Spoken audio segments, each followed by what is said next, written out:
como já vimos em estudos anteriores.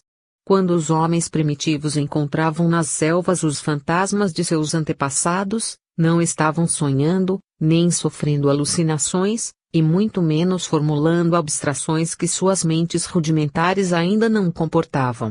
O que acontecia era bem mais simples, como simples sempre são os processos da natureza. Eles apenas se defrontavam com espíritos, que vinham a eles sem a interferência de práticas mágicas ou de ritos sacerdotais, por força das leis da natureza. Temos na Idade Média a fase mais aguda de artificialização da vida humana. E isso tanto vale para o medievalismo europeu, quanto para os demais. Nem é por outro motivo que se considera a Idade Média a fase oriental do Ocidente. Porque as grandes civilizações orientais foram também o resultado de condensações do formalismo. De tal maneira o formalismo europeu se condensou no período medieval, que o sobrenatural se transformou em instrumento de poder absoluto, nas mãos das classes sacerdotais e aristocráticas. O clérigo e o nobre dispunham do poder mágico dos símbolos, e dominavam o mundo. Os espíritos se tornaram propriedade das classes dominantes, e as classes inferiores sofreram a asfixia espiritual do poder convencional. Toda manifestação espiritual ocorrida entre o povo estava condenada. Os médiuns eram bruxos e deviam ser torturados ou queimados. Os excessos do formalismo, tanto social como religioso, teriam de chegar, como realmente chegaram, a um ponto máximo de condensação. E quando atingiram esse ponto, como acontece com os minerais radioativos, começaram a libertar as próprias energias. Estão em erro aqueles que pensam que as comunicações mediúnicas só ocorreram de maneira intensa em meados do século XIX, dando origem ao espiritismo. Talvez tenham ocorrido em maior número na Idade Média. Os espíritos se manifestavam por toda parte, provocando os horrorosos processos contra os bruxos, de que os arquivos da justiça eclesiástica estão cheios. Asfixiada a mediunidade natural, pela proibição clerical, pela condenação das autoridades e da Igreja, os médiuns eram dominados por entidades rebeldes, que desejavam, a todo custo, romper o círculo de ferro das proibições. A mediunidade irradiava por si mesma, na crosta mineral das condensações do formalismo. As celas dos conventos e dos mosteiros se transformaram em câmaras mediúnicas, que antecipavam as câmaras de tortura. Conan Doyle entendeu que se tratava de casos esporádicos, de extraviados de uma esfera qualquer. Espíritos extraviados, que mergulhavam na terra e provocavam as tragédias mediúnicas. Na verdade, não eram extraviados, mas espíritos apegados à terra, ligados à vida humana, sintonizados com a esfera dos homens, e que legitimamente reivindicavam o seu direito de comunicação. As leis naturais reagiam contra o artificialismo das convenções religiosas. Quanto mais se queimavam os bruxos, mais eles surgiam, no próprio seio das ordens religiosas. Tornou-se necessário admitir-se a realidade de algumas visões, de algumas comunicações, e intensificar-se a aplicação do exorcismo, para afastar os demônios dos conventos, evitando a ceifa exagerada de vidas humanas.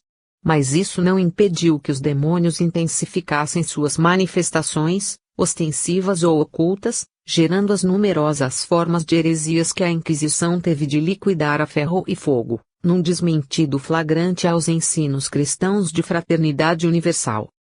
Os próprios horrores da luta formalista contra a natureza deveriam, entretanto, provocar as reações libertárias que se acentuariam nos fins da Idade Média, abrindo perspectivas para o mundo moderno. Os homens teriam de reconhecer os exageros de seu artificialismo, e buscar novamente a natureza. Nessa busca, poderiam desviar-se para outro extremo, entregando-se excessivamente à natureza exterior, esquecidos de sua própria natureza interior, a humana ou espiritual. Foi praticamente o que se deu no mundo moderno, com os exageros cientificistas em que ainda nos perdemos. Para corrigir um exagero, entretanto, era necessário outro. Somente o desenvolvimento científico, segundo assinala Kardec em A Gênese, poderia libertar a mente humana dos fantasmas teológicos e prepará-la para enfrentar de maneira positiva a realidade da sobrevivência humana, em sua simplicidade natural. A volta à natureza começou pelo exterior, no campo dos fenômenos. A investigação científica mostrou o absurdo dos convencionalismos dominantes, fulminou as superstições seculares. O século XVIII, considerado o século de ouro da ciência, já prenunciava o advento do espiritismo. Um nobre sueco, Swedenborg, um dos homens mais sábios da época, desenvolveu a própria mediunidade, e o romancista Honoré de Balzac, muito antes da codificação, tornou-se médium curador ou médium passista, como hoje dizemos. Os espíritos já não eram encarados como deuses ou demônios, mas como seres humanos desprovidos de corpo material. 4. Uma invasão organizada. A volta do homem à natureza, após o domínio do convencionalismo medieval, começou pelo exterior, mas tinha de atingir o interior. A observação dos fenômenos físicos, revelando as leis do mundo material, levaria necessariamente ao encontro dos fenômenos psíquicos. O caso das irmãs Fox, em Idesville, EUA, oferece-nos um exemplo típico desse processo. Primeiro, os rapes, os sinais físicos, materiais, que suscitaram a atenção e a investigação de curiosos e homens de cultura. Depois, o intercâmbio, através dos sinais físicos, com as entidades psíquicas que os provocavam. Desde bem antes de Idesville, os espíritos já vinham provocando preocupações em toda parte. Ernesto Bozano conta o caso de Jonathan Cons, que construiu no quintal de sua casa uma câmara espírita. Ao contrário das celas conventuais, esta câmara não antecipava nenhuma tortura. Construída na América, filha da Reforma, em ambiente livre, a Câmara Espírita de Cons prenunciava o advento de uma nova era. Comparando as ocorrências mediúnicas da Idade Média com as dos séculos XVIII e XIX, Conan Doyle chama a estas últimas de uma invasão organizada. No período medieval, e mesmo depois, as manifestações não seguiam uma diretriz segura. Os médiums foram sacrificados aos milhares, inutilmente. Daí sua conclusão de que eram espíritos extraviados de uma esfera qualquer apóstrofo. Nos 2 últimos séculos, pelo contrário, as manifestações parecem seguir um grande plano, articuladas entre si.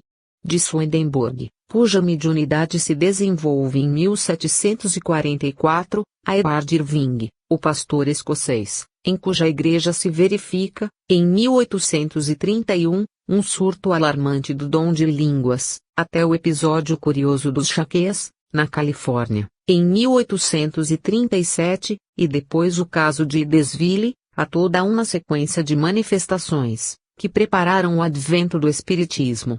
Conan Doyle chega mesmo a notar que a invasão é precedida dos batedores, das patrulhas de reconhecimento ou de preparação do terreno. O caso dos Shackers justifica essa tese. Eram emigrados ingleses de uma seita protestante, que se localizaram na Califórnia. Nada menos de 60 grupos, formando um grande acampamento, que em 1837 foram surpreendidos por uma invasão de espíritos. Estes penetravam nas casas e se apossavam dos médiums, promovendo ruidosas manifestações, que duraram 7 anos consecutivos. Manifestavam-se como índios pele vermelha, e enquanto demonstravam aos Shackers a possibilidade do intercâmbio com o mundo espiritual, eram por estes evangelizados. Entre os Shackers havia um homem culto, Mr. Elder Evans, que relatou os fatos. Certo dia, os índios anunciaram que iam partir. Despediram-se, advertindo que voltaria mais tarde para uma invasão do mundo. 4 anos depois, em 1848, ocorriam as manifestações de Idesville, com as irmãs Fox. Os índios haviam dito a Mr. Evans que fosse até lá, e o pastor obedeceu, estabelecendo assim a ligação terrena entre os 2 fatos espirituais. Mais curioso ainda o que aconteceu com outro precursor do espiritismo nos Estados Unidos, André Jackson Davis, cuja mediunidade se desenvolveu em 1844. Conan Doyle, comentando o fato, e referindo-se às obras de Davis, que ainda hoje constituem um roteiro para os espíritas norte-americanos, acentua, ele começou a preparar o terreno, antes que se iniciasse a revelação.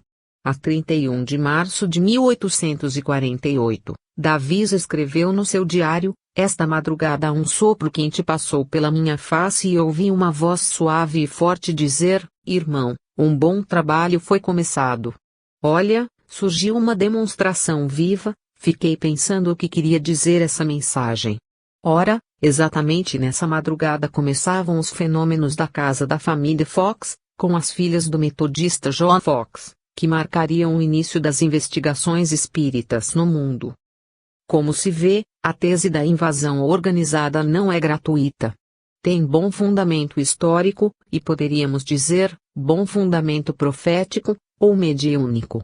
Os batedores, ou batalhões de reconhecimento, realizaram primeiramente suas incursões, preparando o terreno. Os anunciadores, como Emanuel Swedenborg, Edward Irving, Jackson Davis, realizaram o papel dos profetas bíblicos. E Davis, particularmente, o de João Batista, o precursor, anunciando o advento do Consolador. A seguir, a invasão organizada realizou-se com pleno êxito, sacudindo a terra de um extremo a outro, durante 10 anos. De 1848 a 1858, os fenômenos mediúnicos agitaram o mundo, provocando a atenção dos sábios e aturdindo os teólogos. Em 1854, o professor Hippolyte Léon Denisart Rivail tinha sua atenção despertada para as mesas girantes, que então pululavam em Paris e em toda a França. E em 1857 já dava a público a obra fundamental da codificação espírita, o Livro dos Espíritos, alicerce inabalável da nova revelação, obra básica do Espiritismo. Mais tarde, em 1868, ao publicar a Gênese, o professor Rivail, já então Allan Kardec, diria, importante revelação se processa na época atual e nos mostra a possibilidade de nos comunicarmos com os seres do mundo espiritual. Não é novo, sem dúvida, esse conhecimento, mas ficará até os nossos dias, de certo modo, como letra morta, isto é, sem proveito para a humanidade. A ignorância das leis que regem essas relações o abafara sob a superstição. O homem era incapaz de tirar, desses fatos, qualquer dedução salutar. Estava reservado à nossa época desembaraçá-los dos acessórios ridículos, compreender-lhes o alcance, e fazer surgir a luz destinada a clarear o caminho do futuro. A Gênese, capitão I, item 11, já nessa época a invasão organizada triunfara plenamente. O mundo conhecia uma nova doutrina, que oferecia aos homens o caminho de retorno à espiritualidade. Capítulo 4. 1. A nebulosa de Swedenborg. O Espiritismo formou-se, como uma estrela, no seio de uma nebulosa. É parte de uma verdadeira galáxia, que se estende pelo infinito, a partir dos mundos inferiores, até os mais elevados. Certamente, nos perderíamos se quiséssemos examinar toda a extensão da galáxia, toda a complexidade de doutrinas e teorias que precederam o Espiritismo. Somos forçados, por isso mesmo, a limitar a nossa ambição, procurando o foco mais próximo da sua elaboração. Esse foco, segundo entendeu Conan Doyle, é a doutrina de Emanuel Swedenborg. Uma verdadeira nebulosa doutrinária, em que os elementos em fusão nos aturdem, mas de cujo seio partem os primeiros raios, nítidos e incisivos, de uma nova concepção da vida e do mundo.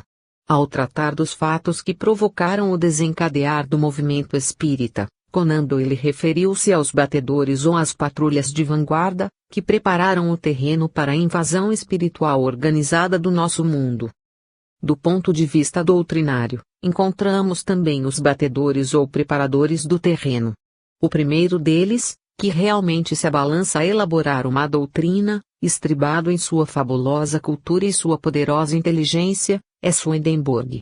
Conan Doyle o chama de pai do nosso novo conhecimento dos fenômenos sobrenaturais. Tendo sido um dos homens mais cultos da sua época, Dotado de grande inteligência e de mediunidade polimorfa, esse vidente sueco antecipou, de maneira confusa, a elaboração da doutrina dos espíritos.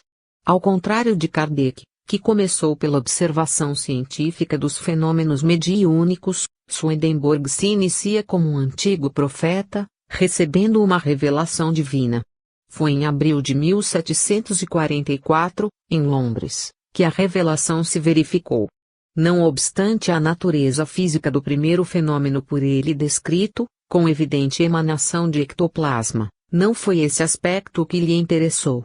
Outro, mais importante, lhe chamava a atenção, e ele mesmo descreveu com as seguintes palavras: uma noite o mundo dos espíritos, céu e inferno, se abriu para mim, e nele encontrei várias pessoas conhecidas, em diferentes condições. Desde então o Senhor abria diariamente os olhos do meu espírito para que eu visse, em perfeito estado de vigília, o que se passava no outro mundo, e pudesse conversar, em plena consciência, com os anjos e os espíritos. A atitude profética de Swedenborg é indiscutível. Diante dos fenômenos, esse homem extraordinário, dotado de vastos conhecimentos em física, química, astronomia, zoologia, anatomia, metalurgia e economia, além de outros ramos das ciências pelos quais se interessava, não se coloca em posição de crítica e observação, mas de passiva aceitação. Considera-se eleito para uma missão espiritual, senhor de uma revelação pessoal, e portanto incumbido, como Moisés ou Maomé, de ensinar enfática e dogmaticamente o que lhe era revelado. Atitude completamente diversa da assumida por Kardec, que não se julgava um profeta, mas um pesquisador, um rigoroso observador dos fatos, dos quais devia racionalmente deduzir a necessária interpretação. A primeira elaboração teórica de Swedenborg não foi, portanto, filosófica nem científica, mas teológica. Chegou a construir uma complicada interpretação da Bíblia, através de um sistema de símbolos, dizendo-se o único detentor da verdade escriturística, que penetrava com o auxílio dos anjos. Essa pretensão o levou naturalmente à convicção da infalibilidade. Suas explicações deviam ser aceitas como lições indiscutíveis. Swedenborg via o mundo espiritual, conversava com os espíritos, recebia instruções diretas, e por isso se julgava capaz de tudo explicar, sem maiores preocupações. Tornou-se um místico, distanciado da experiência científica a que se dedicava anteriormente. Essa curiosa posição de Swedenborg o transforma num elo entre dois períodos da evolução espiritual do homem. De um lado, temos o horizonte profético, carregado de misticismo, impondo-lhe o seu peso. De outro lado, o horizonte civilizado, que lhe abre suas perspectivas, em direção ao horizonte espiritual. O vidente sueco permanece nos limites desses dois mundos. Através da sua teologia, firmase no passado, e através de sua doutrina das esferas, que formulará a seguir, projetasse ao futuro. Escrevia em latim os seus livros complicados, mas, apesar disso, apresentava uma visão nova do problema espiritual. Não se contentou em formular uma doutrina, e fundou uma religião, apoiada nas seguintes obras: de Caelo et Inferno Exauditis et Visis, Nova Jerusalém e Arcana Caelistia. O que faz Swedenborg um precursor doutrinário do espiritismo é a sua posição em face do mundo espiritual, que ele considera de maneira quase positiva. Após a morte, os homens vão para esse mundo, e não são julgados por tribunais, mas por uma lei que determina as condições em que passarão a viver, em planos superiores ou inferiores, nas diferentes esferas da espiritualidade. Anjos e demônios nada mais eram, para ele, do que seres humanos desencarnados, em diferentes fases de evolução. Suas descrições do mundo espiritual assemelham-se bastante às que encontramos nas comunicações dadas a Kardec ou recebidas atualmente pelos nossos médiuns. O inferno não era lugar de castigo eterno, mas plano inferior, de que os espíritos podiam subir para os mais elevados, purificando-se. A terra, um mundo de depuração espiritual. Uma importante lição devemos tirar: entretanto, da vida e da obra de Swedenborg, a de que o Espiritismo está certo ao condenar a formulação de teorias pessoais pelos videntes, e encarecer a necessidade da metodologia científica, para a verificação da verdade espiritual. Swedenborg foi o último dos reveladores pessoais, e abriu perspectivas para a nova era, que devia surgir com Kardec. Não é a sua interpretação dos fatos o que vale em sua obra, mas os próprios fatos, posteriormente confirmados pela observação e a experimentação espiríticas, oferecendo aos homens uma concepção nova da vida presente e da vida futura. 2. Restos de nebulosa.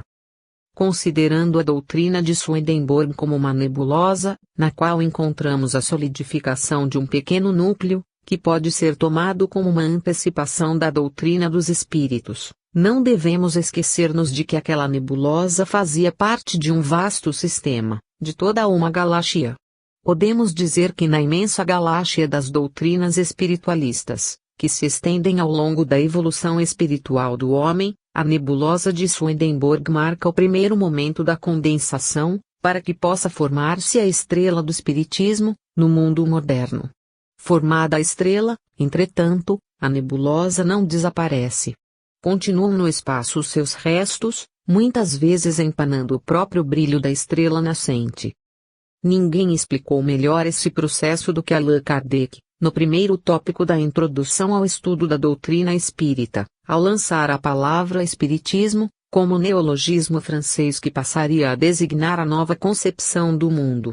De maneira sintética, esclarece o codificador, como especialidade, o Livro dos Espíritos contém a doutrina espírita, como generalidade, liga-se ao espiritismo, do qual apresenta uma das fases. Essa fase é precisamente a que apontamos acima, como a de consolidação de uma estrela, de um núcleo positivo de espiritualismo, no seio da imensa nebulosa. O que faz do espiritualismo urna galáxia de nebulosas, é a sua própria origem, as condições históricas do seu aparecimento e desenvolvimento.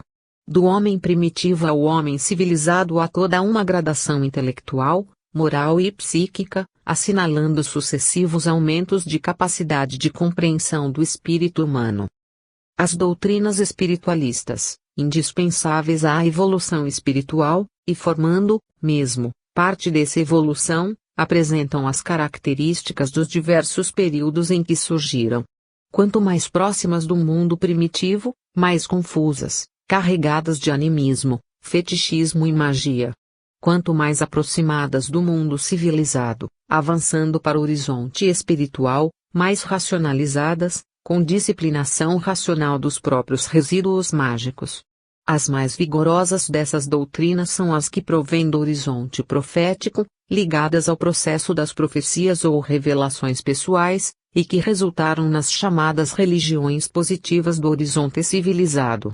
O caráter pessoal dessas doutrinas, seu sentido explicativo, sua função didática, conferem-lhes o tom dogmático, que as torna inadequadas na era científica.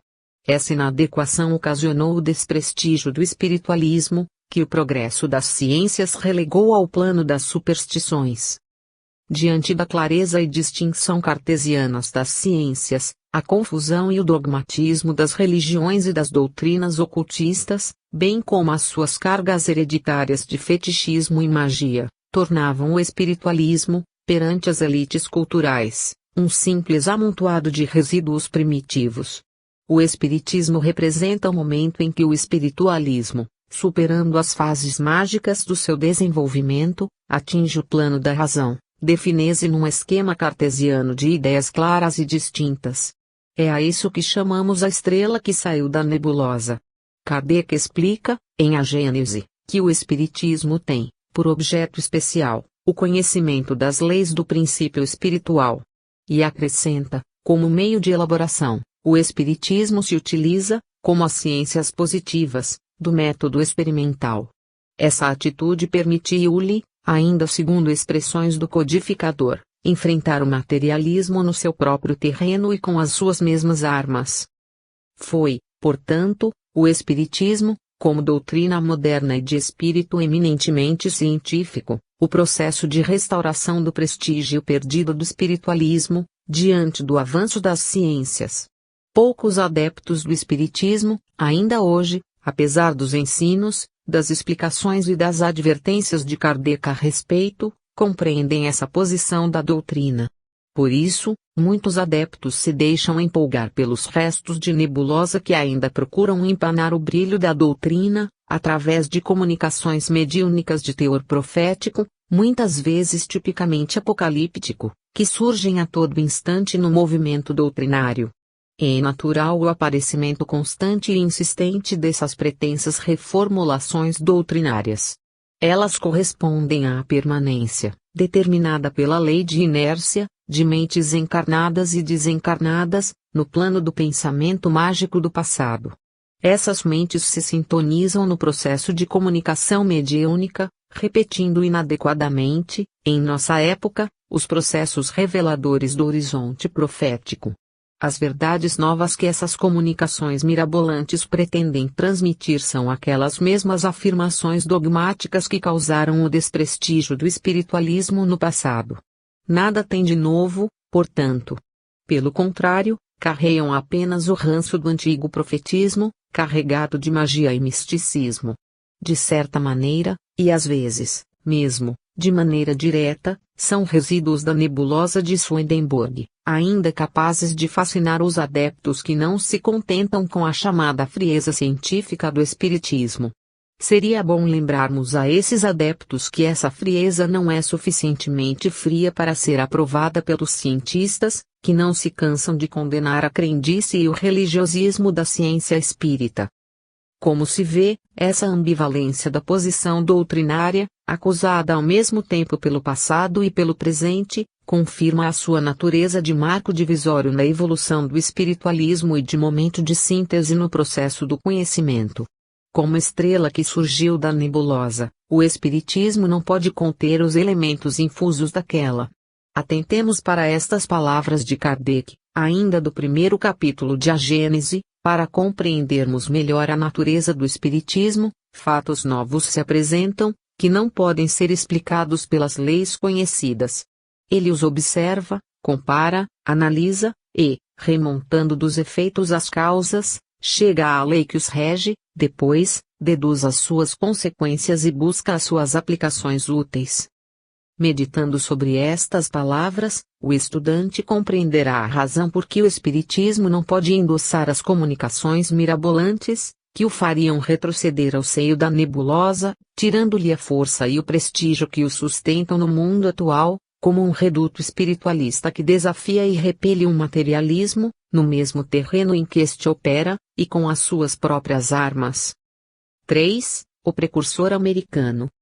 Considerando a obra de Swedenborg como uma antecipação doutrinária do espiritismo, no seu aspecto histórico, e como nebulosa doutrinária, segundo já acentuamos temos de estabelecer uma ligação entre ela e a obra do médium norte-americano Andrew Jackson Davis.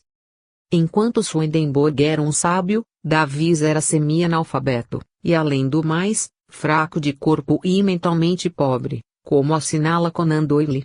Apesar dessa contradição, Davis foi o continuador de Swedenborg e o precursor americano do espiritismo.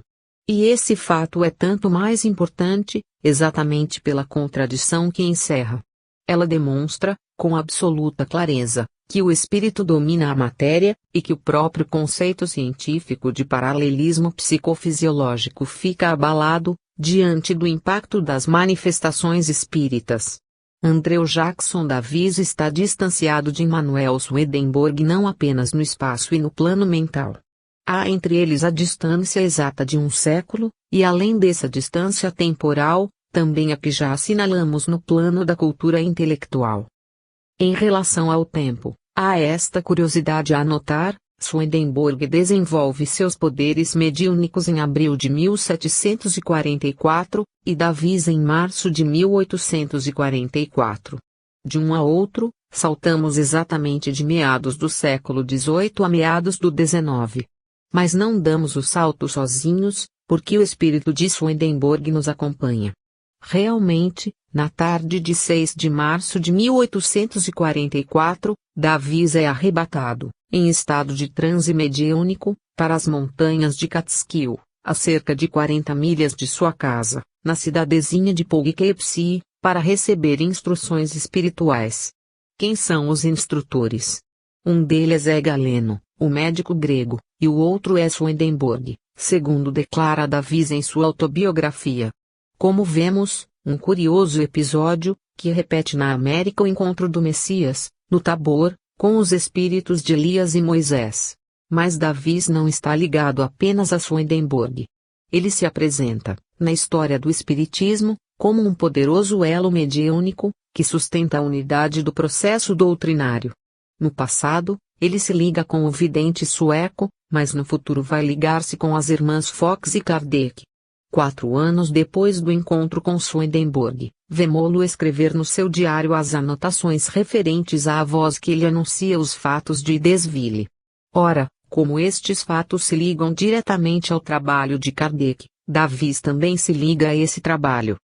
A falta de visão de conjunto tem levado muitas pessoas a considerarem Davis um caso à parte. Chegou-se mesmo a propor a tese da existência de um espiritismo americano, iniciado por Davis, em oposição ao espiritismo europeu de Allan Kardec. Mas os fatos históricos e as ligações mediúnicas são de tal ordem, que todas essas proposições nasceram condenadas ao ouvido. A unidade do processo histórico se evidencia nas poderosas ligações espirituais dos fatos mediúnicos. Davis é um elo, jamais um caso isolado, pois a humanidade é una, e a fase das revelações parciais já ficou muito para trás. A série de livros de Davis, intitulada Filosofia Harmônica, teve mais de 40 edições nos Estados Unidos. A esta série seguiu-se, nos anos finais da vida de Davis, a das revelações divinas da natureza. Num dos seus livros, intitulado Princípios da Natureza, ela prevê o aparecimento do Espiritismo, como doutrina e prática mediúnica.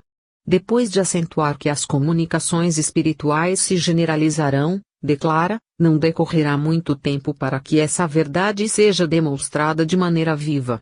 E o mundo saudará alegremente o alvorecer dessa era, enquanto o íntimo dos homens se abrirá, para estabelecer a comunicação espiritual, como a desfrutam os habitantes de Marte, Júpiter e Saturno. Além dessas previsões, Davis desenvolve a doutrina de Swedenborg, estendendo seus princípios nos rumos da próxima codificação. O mundo espiritual se lhe apresenta com a mesma nitidez com que o vidente sueco descrevia, e sujeito às mesmas leis de evolução que o espiritismo afirmará mais tarde. Ninguém melhor do que Conan Doyle para estabelecer a medida em que Davis avança sobre Swedenborg, caminhando decisivamente em direção de Kardec. Vejamos o que diz o grande escritor. Davis tinha avançado além de Swedenborg, embora não dispusesse do equipamento mental deste, para abranger todo o alcance da mensagem. Swedenborg vira o céu e o inferno, como Davis também os vira e minuciosamente os descrevera. Mas Swedenborg não tivera uma visão clara da situação dos mortos e da verdadeira natureza do mundo espiritual, com a possibilidade de retorno, como ao vidente americano foi revelado. Esse conhecimento foi dado a Davis lentamente. Acrescenta Conan Doyle que, ao se considerarem alguns fatos da vida de Davis, que são inegáveis, pode-se admitir o controle de Swedenborg sobre ele. Controle de um Swedenborg evoluído, que viverá um século a mais, na vida espiritual, o que justifica o avanço de Davis sobre a doutrina daquele. A posição de Davis se esclarece por si mesma. É o próprio Davis quem se coloca no limiar daquilo que podemos chamar a era espírita, ou, dentro da terminologia que adotamos, o horizonte espiritual. Ele não se arroga o título de Messias, mas reconhece, pelo contrário, a sua condição de instrumento mediúnico, a serviço de espíritos superiores, que o dirigem e esclarecem. Bastaria isso para nos mostrar a impossibilidade de se transformar Davis em fundador de um espiritismo americano, diferente ou contrário ao espiritismo europeu. Da mesma maneira, aquilo que chamamos espiritismo anglo-saxão, em oposição ao espiritismo latino, nada mais é que uma fase do desenvolvimento histórico do processo espírita.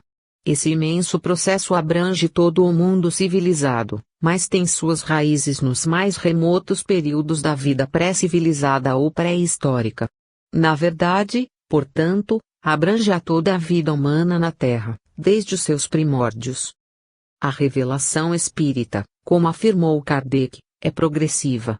Até agora desenvolveu-se por etapas bem definidas, que podemos estudar em seus vários aspectos, nas diversas regiões do mundo, em diferentes áreas da civilização mundial.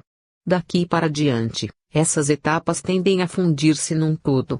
O estudo que tentamos fazer, das antecipações doutrinárias, ou seja, das formulações de doutrinas espirituais que podem ser consideradas precursoras do espiritismo, mostra uma linha evolutiva que se define, através dos princípios afins e progressivos, num sentido único, o da revelação do mundo espiritual de maneira positiva e natural. Quer dizer, a revelação de outra face da vida e do mundo, que não é sobrenatural, mas natural, pois também faz parte da natureza. Essa revelação se completa em Kardec, mas teve início em Swedenborg e desenvolveu-se amplamente com Jackson Davis. 4. Das antecipações às correlações. A revelação do mundo espiritual, em seu verdadeiro sentido, ou seja, como o outro lado da vida ou a outra face da natureza, só poderia ser feita, como o demonstrou Kardec em A Gênese, depois do desenvolvimento científico. Antes que o homem assumisse o que se pode chamar uma atitude científica, diante da natureza, o mundo espiritual só poderia ser encarado como algo misterioso, e portanto sobrenatural. Ainda em Swedenborg a atitude mística é dominante, e mesmo em Davis ela impera, não obstante a maior naturalidade com que o mundo espiritual lhe é apresentado. Entretanto, Swedenborg era um sábio, um homem dedicado a estudos científicos, o que mostra a dificuldade com que a mente humana se desapega de suas posições anteriores.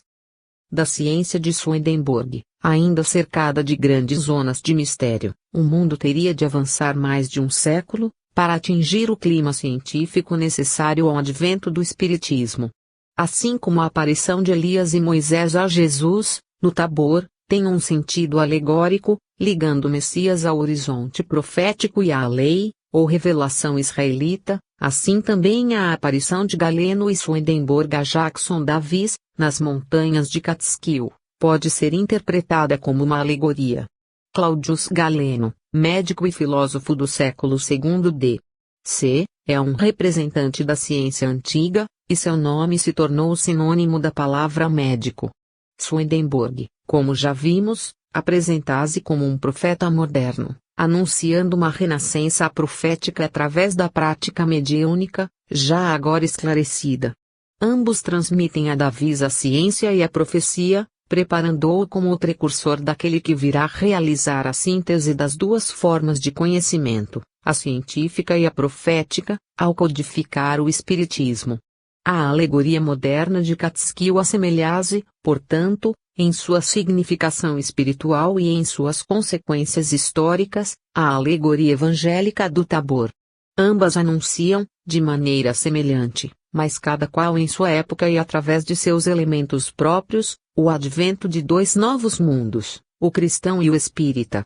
E assim como o mundo cristão era um prolongamento do judaico, o mundo espírita é a continuidade natural e necessária do cristão, em cujos princípios se fundamenta. Daí a sequência das três revelações fundamentais, a que se refere Kardec, em O Evangelho segundo o Espiritismo. Ao nos referirmos a este livro de Kardec, devemos lembrar que ele também tratou de precursores do Espiritismo, indicando algumas antecipações doutrinárias. Essas referências vão bem mais longe do que as nossas, pois Kardec aponta Sócrates e Platão como os precursores longínquos do cristianismo e do espiritismo, chegando a formular um resumo da doutrina de ambos, para mostrar suas ligações com as novas ideias. Veja-se, a propósito, a introdução de O Evangelho segundo o Espiritismo. Não há dúvida que Kardec tinha razão, ao estabelecer essa ligação dos princípios filosóficos do Espiritismo com os do Platonismo. Entretanto, quando tratamos das antecipações doutrinárias de Swedenborg e Davis, não ficamos apenas no plano filosófico, mas abrangemos toda a área propriamente doutrinária do Espiritismo, com seus aspectos científico, filosófico e religioso. As antecipações religiosas e filosóficas do Espiritismo se estendem ao longo de todo o passado humano. Kardec referiu-os a Sócrates e Platão como a uma poderosa fonte histórica, de que podia servir-se para reforçar a sua afirmação de que o Espiritismo provém da mais remota antiguidade. De outras vezes, porém, como vemos em O Livro dos Espíritos, em artigos publicados na Revista Espírita, e em vários trechos de outros livros da codificação, Kardec lembra as ligações do Espiritismo com os mistérios mitológicos dos gregos, as religiões do Egito e da Índia, e particularmente com o druidismo celta, nas Gálias. Por toda parte, em todas as épocas, como acentua o codificador, encontramos as marcas do Espiritismo. Mas essas marcas, esses sinais ou esses traços, só começam a reunir-se, sob poderoso impulso mediúnico, com a finalidade clara de constituírem uma nova doutrina, com as características precisas de uma nova revelação, a partir de Swedenborg, para através de Davi se definirem melhor, até a sua completa e decisiva formulação na obra de Kardec. As referências a Sócrates e Platão abrem um campo específico na investigação das antecipações doutrinárias do Espiritismo, que é o campo dos precedentes filosóficos. Kardec nos coloca, com essas referências, diante de um vasto panorama a ser investigado, para descobrirmos aquilo a que poderemos chamar as raízes filosóficas do Espiritismo. Trabalho gigantesco terá de ser realizado, a começar das filosofias orientais, passando demoradamente pelos gregos, onde Sócrates, Platão e o próprio Aristóteles, particularmente, com sua doutrina de forma e matéria, tem muito a oferecer, e seguindo pela era helenística, até a Idade Média e o mundo moderno. O neoplatonismo, a partir de Plotino, parece-nos um ramo fecundo, e os filões medievais, apesar de todo o peso asfixiante do seu dogmatismo fideísta, também apresentam valioso material para a definição das raízes filosóficas do Espiritismo. As antecipações filosóficas mais recentes estão sem dúvida no cartesianismo. O problema dos sonhos de Descartes, da sua inspiração pelo espírito da verdade, da sua tentativa de criar a ciência admirável, a que nos referiremos mais tarde, exige pesquisas que ainda não puderam ser realizadas no meio espírita, dada a exiguidade de tempo, num movimento que tem apenas 100 anos. Depois de Descartes, é o seu discípulo e continuador Spinoza quem se apresenta como um verdadeiro precursor filosófico do Espiritismo, a começar da elaboração de seu livro fundamental, A Ética, onde são numerosas as correlações com o Livro dos Espíritos. Logo mais, a investigação do hegelianismo e suas consequências não nos parece menos fecunda. Hegel se revela uma espécie de subsolo, em que as raízes filosóficas do Espiritismo penetram a grandes profundidades, e o próprio Kant, contemporâneo em testemunha de Swedenborg, oferece-nos amplas possibilidades de estudos, que se prolongam até os nossos dias, nas correntes do neocantismo. Saindo, assim, do terreno das antecipações, podemos entrar também no das correlações, encontrando nos filósofos contemporâneos, entre os quais se destacam, ao que nos parece, Henri Bergson, Octave Amelin, Louis Lavelle, Samuel A. Alexander, Nicolai Hartmann, todo o campo do existencialismo, inclusive o próprio Sartre, possibilidades imensas de comparação e mesmo de ampliação das investigações espíritas, em diversas direções. Somente esse trabalho, a ser realizado, poderá mostrar, de maneira decisiva, as poderosas correlações que fazem do Espiritismo, como o assinalaram Kardec, Leon Denis e Oliver Lodge, uma síntese histórica e conceptual do conhecimento, destinada a reformar o mundo. Capítulo 5. 1. As mesas girantes. Das coisas aparentemente mais insignificantes, surgem as mais assombrosas. Kardec lembra, na introdução ao estudo da doutrina espírita, que as experiências de Galvani se iniciaram com a observação da dança das rãs. Hoje poderíamos lembrar que as maiores explosões do século foram produzidas pelo átomo, a partícula infinitesimal da matéria. Nada há de estranho, portanto, em que a descoberta do espírito, pelo método científico experimental, tenha por ponto de partida a observação da dança das mesas. Tudo quanto se tem dito e escrito, para ridicularizar o espiritismo, a propósito da dança das mesas, pode ser refutado com esta simples observação de Kardec, no mesmo texto citado: é provável que, se o fenômeno observado por Galvani, o tivesse sido por homens vulgares e caracterizado por um nome burlesco, estaria ainda relegado ao lado da varinha mágica. Qual, com efeito, o sábio que não se teria julgado diminuído ao ocupar-se da dança das rãs.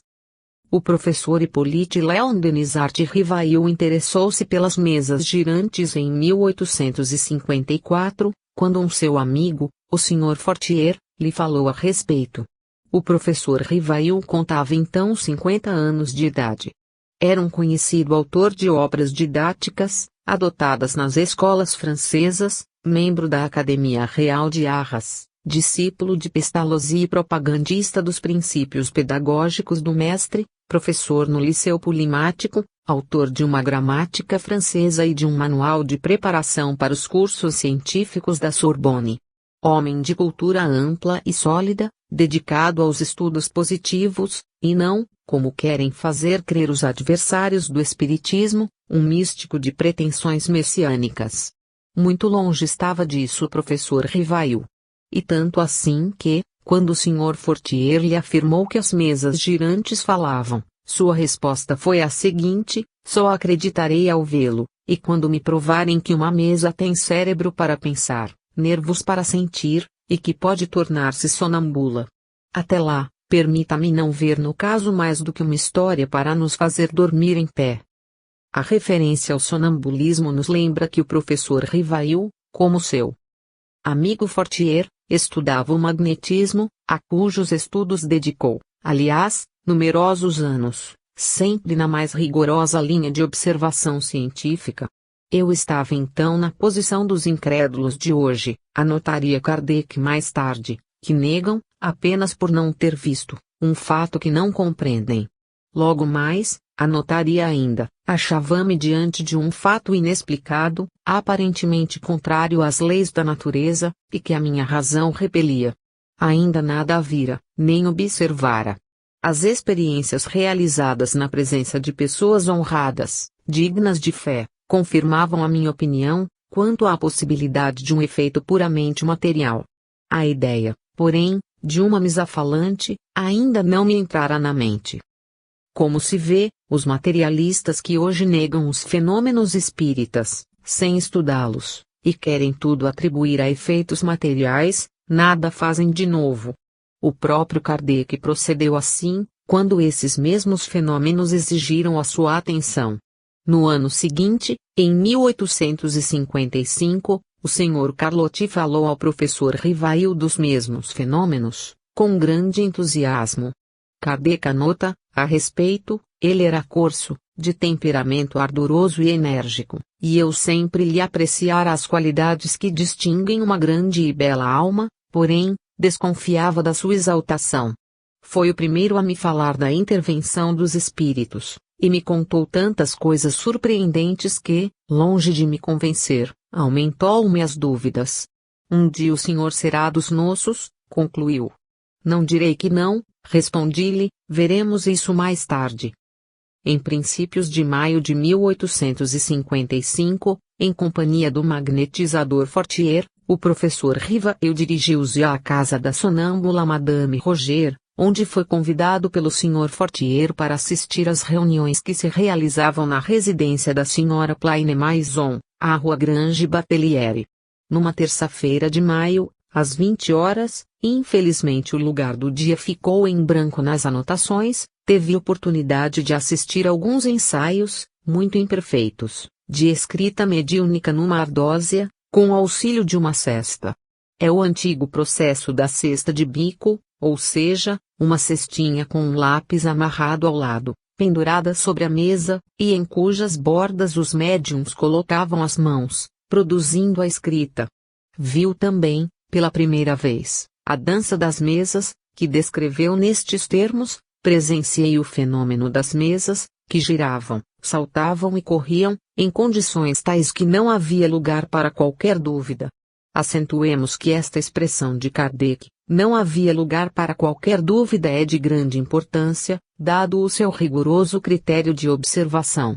Algumas pessoas contrárias ao espiritismo, entre as quais se destacam vários sacerdotes hipnotizadores, esforçam-se até hoje para demonstrar que a dança das mesas é produto de fraude ou mistificação.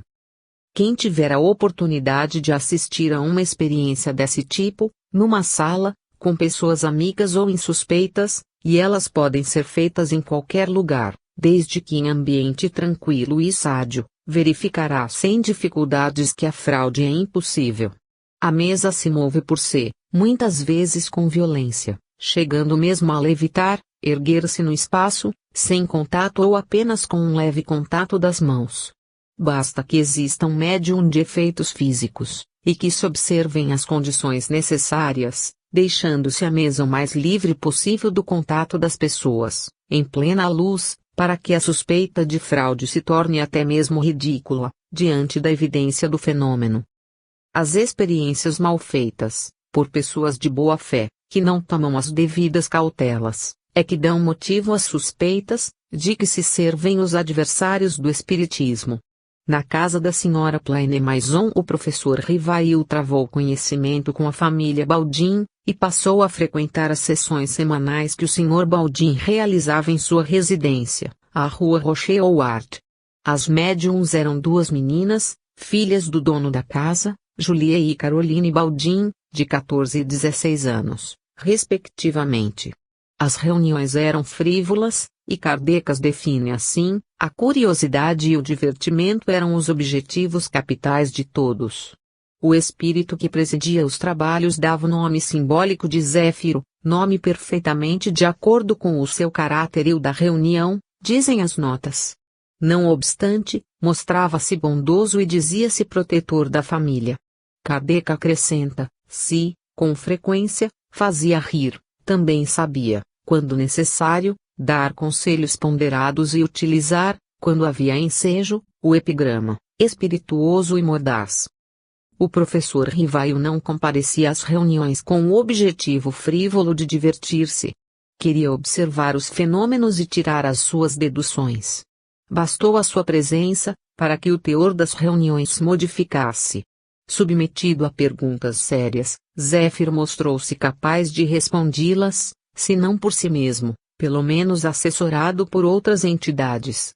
Vejamos, pelas suas próprias anotações, como Kardec conseguiu fazer que a dança das mesas e a própria dança das cestas se transformassem, de coisas aparentemente insignificantes, nos instrumentos de transmissão da poderosa mensagem espiritual que o mundo recebeu, no cumprimento da promessa messiânica do Cristo. Foi nessas reuniões, dizem as notas, que comecei os meus estudos sérios de espiritismo, menos por meio de revelações, do que de observações.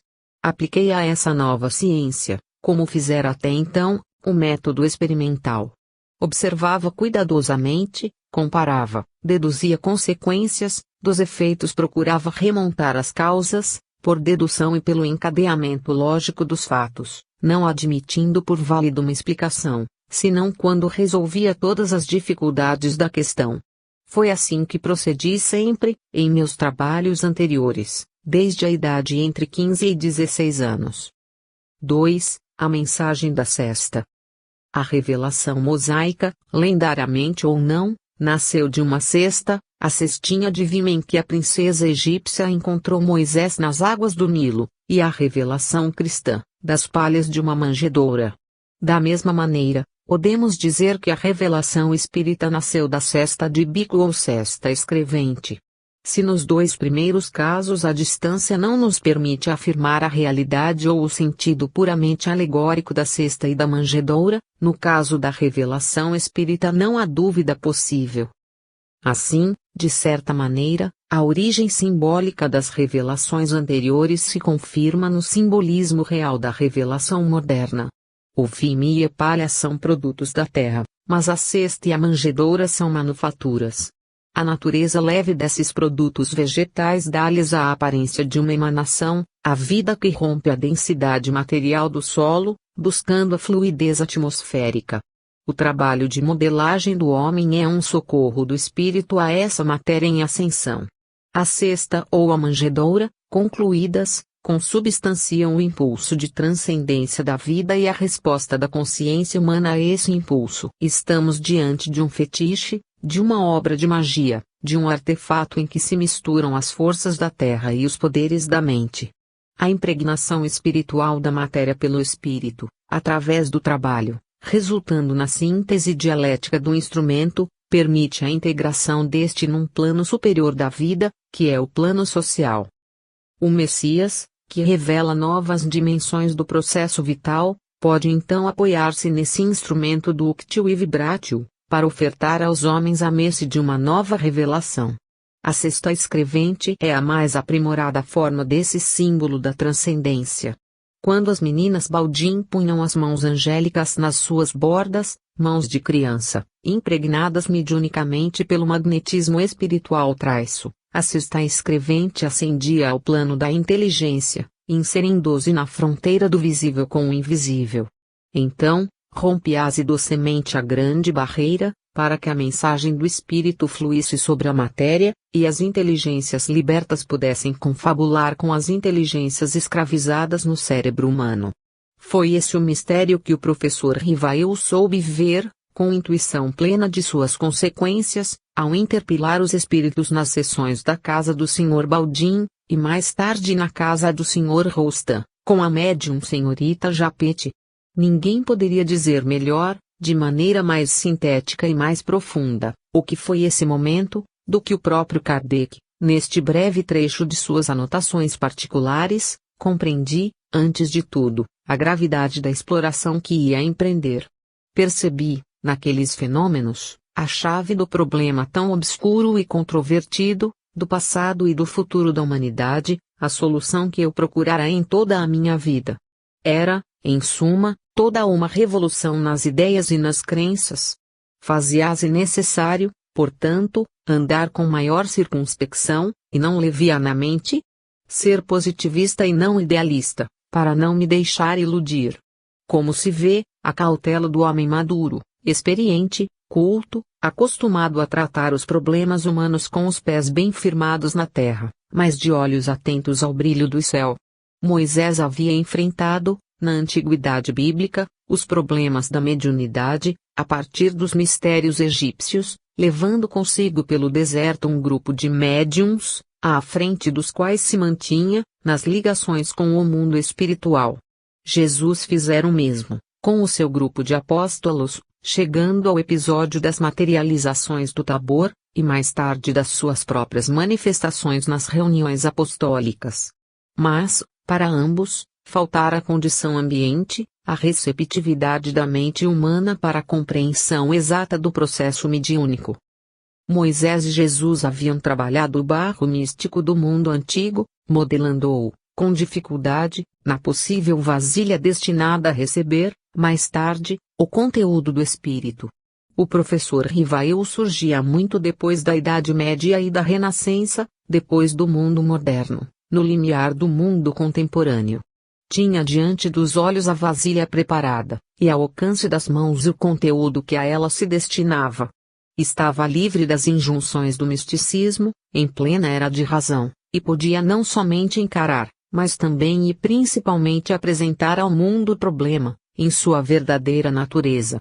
Armado dos instrumentos culturais da época, e da intuição necessária a superá-los, quando preciso, o professor Rivail soube tirar da cesta escrevente, para o novo mundo em que se encontrava, as mesmas consequências, já agora com maiores possibilidades de desenvolvimento e aproveitamento, que a antiguidade bíblica e a antiguidade clássica haviam tirado da cesta flutuante do Nilo e da cesta esplendente de Belém. Se Moisés e Jesus ouviam o mundo espiritual e ofereciam aos homens a orientação para a transcendência, o professor Rivail viu-se em condições de interpelar esse mundo, penetrar nos seus segredos, dialogar com ele e convidar os homens a acompanhá-lo nesse diálogo. A sexta escrevente foi apenas o ponto de partida de um imenso diálogo, no plano da inteligência, da razão, e da própria experimentação científica, entre o visível e o invisível, que se prolongaria pelo futuro. A natureza desse diálogo não é mística, não é messiânica, porque os tempos são outros, e as portas do antigo mistério se abriram ao impacto do raciocínio e da linguagem dos homens. Vejamos ainda as anotações íntimas de Rivail. Um dos primeiros resultados que colhi das minhas observações, foi que os espíritos, não sendo mais do que as almas dos homens, não possuíam nem a plena sabedoria, nem a ciência integral. Que o saber de que dispunham se